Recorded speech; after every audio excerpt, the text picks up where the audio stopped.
Bueno, las elecciones de Israel están a solo 3 meses de distancia. Y debido a la incertidumbre sobre si habrá guerra o no con Irán, Israel está tomando las precauciones adecuadas y preparándose para un día de elecciones que podría desarrollarse bajo fuego de misiles. Como se informó por primera vez en nuestro canal en hebreo de I24 News, el Comité Central de Elecciones está redactando reglas de emergencia para detener la votación durante las sirenas de cohetes y filmar el cierre, y sellar las boletas y el material de votación hasta que se pueda reanudar la votación de manera segura. Se están preparando procedimientos similares para los conteos de votos interrumpidos, todo con el objetivo de preservar la integridad de los resultados. Los protocolos aún no han sido aprobados formalmente, pero se espera que estén listos antes de que los israelíes acudan a las urnas el 27 de octubre. Me acompañan aquí en el estudio Jacob Lapin y Owen Altman. Owen, las elecciones se van a celebrar, haya guerra o no, pero con estos protocolos, ¿cómo puede complicar un día de elecciones que ya de por sí parece venir muy tenso y rápidamente? En muchos sentidos, Nicole, el enfoque del informe para nuestro canal hermano en hebreo está en dos áreas.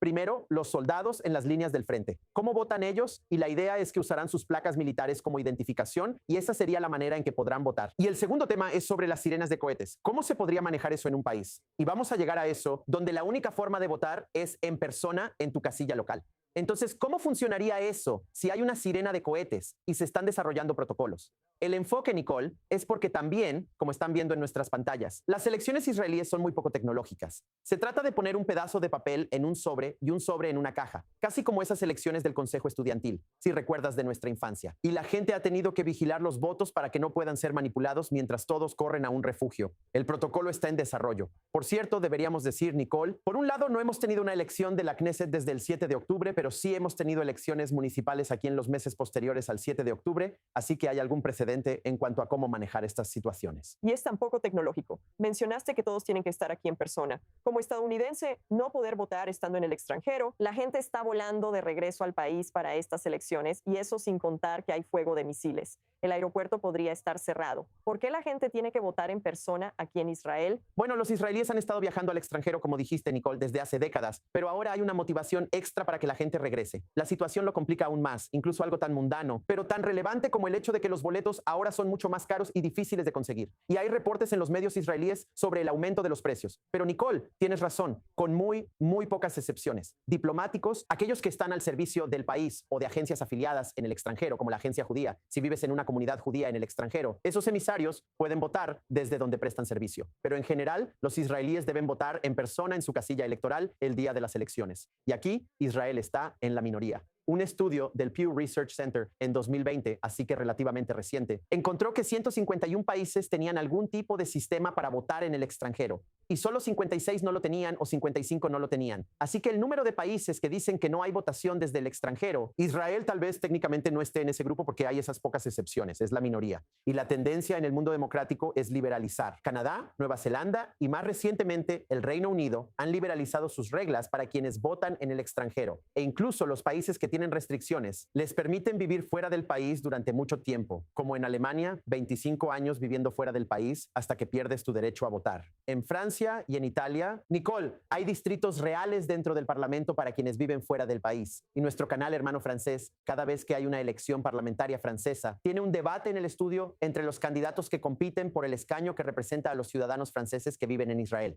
Y son bastante numerosos, son dominantes en ese distrito y es parte de la política francesa. Una forma larga de decir que Israel está en la minoría, pero ¿cuáles son los argumentos? Los argumentos en contra son que solo aquellos que comparten la carga de estar aquí, que soportan el peso de las decisiones que se toman aquí, especialmente en un país como Israel con la situación de seguridad, que ellos deberían ser los que tomen las decisiones y voten. Por otro lado, Nicole, el argumento más fuerte en contra es que muchos israelíes que viven en el extranjero pagan impuestos. Entonces, ¿cómo puede ser que no puedan votar, pero aún así tengan que pagar impuestos? Y en un informe del Instituto de Democracia de Israel, las palabras aparecen entre paréntesis en inglés, no taxation without representation. Y su propuesta, Nicole, era permitir que los israelíes votaran desde el extranjero siempre y cuando no hayan estado fuera por más de 3 años. Eso seguiría siendo más restrictivo que en la mayoría de los países, pero avanzaría un poco en permitir que los israelíes en el extranjero voten. Pero es un tema polémico en la política israelí y no parece que vaya a resolverse pronto, a mediano plazo o que vaya a haber algún cambio. Owen, explícanos exactamente lo que estamos viendo y por qué crees que es importante que los israelíes estén aquí físicamente el día de las elecciones. Jacob, Israel está adoptando protocolos y haciendo preparativos, al parecer, en caso de que el día de las elecciones ocurra bajo fuego de cohetes. Pero esa no es la única amenaza.